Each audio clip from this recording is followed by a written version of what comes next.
Well, good afternoon. It is Monday, October the 11th, and welcome back to the shop.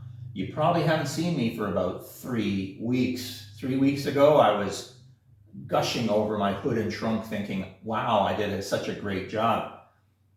That is nothing compared to laying the paint on the surface of the car. This was the most challenging thing I've ever done as far as getting this car back together. The painting is the most stressful part of this. I mean, over the last 18 months, replacing pieces, fixing pieces, no problem at all.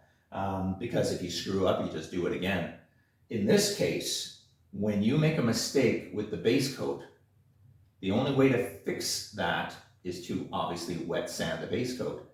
And I had those problems. I had a couple of things go wrong. The first thing that went wrong is holding the gun a consistent distance from the panel. Now, when you talk about painting a car, there's a lot of people who talk about walking the car. That means you literally take your gun, you start at the tail and you work to the front, and then you work your way back. Being able to hold your gun exactly the same distance from the panel while you're walking, I found I couldn't do it. If you threw chewing gum in there, I probably would have fallen over. And basically what I ended up doing is cutting this car into 3 pieces. In fact, 6 pieces because there's another sign. And what did I do? I painted the quarter because I was able to stand the gun and draw that gun exactly the same distance across the quarter without having to move my feet. Now, once I did the quarter, I was able to move to the door because the door swings open.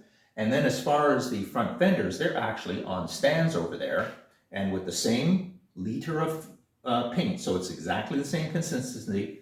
I came over to the fender and I did the fenders. And I did that 6 times, of course, the rear taillight panel. So let's make that 7. So basically, by cutting the car into smaller pieces, I had better gun control. I was able to hold the gun a consistent distance and I didn't have to move around too much.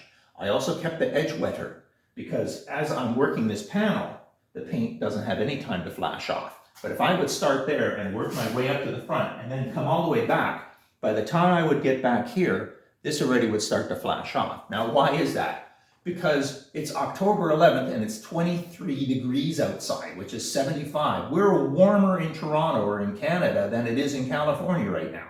So the idea that it's warm means that my solvents are just flashing off real quick. And that was another challenge. If it flashes off and you have a dry edge, you get what's called sandpapering.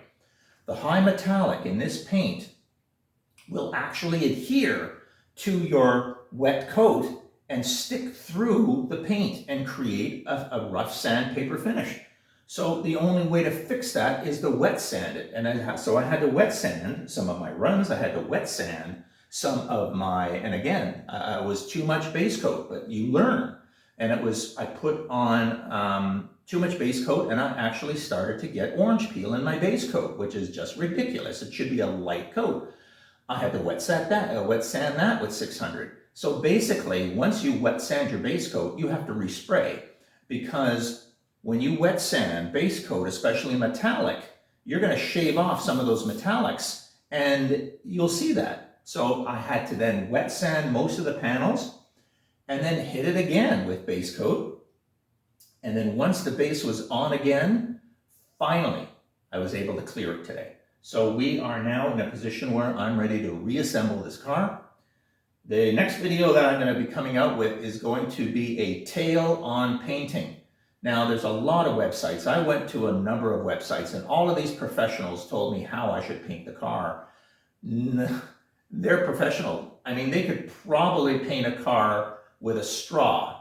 Take a mouthful of paint and blow through the straw. I bet you they'd paint the car. I couldn't do it. I literally stressed about this. This was a killer. Everything else I did to this car over the last 18 months was nothing compared to laying the paint on it because this is it. I said this once and I've said this before.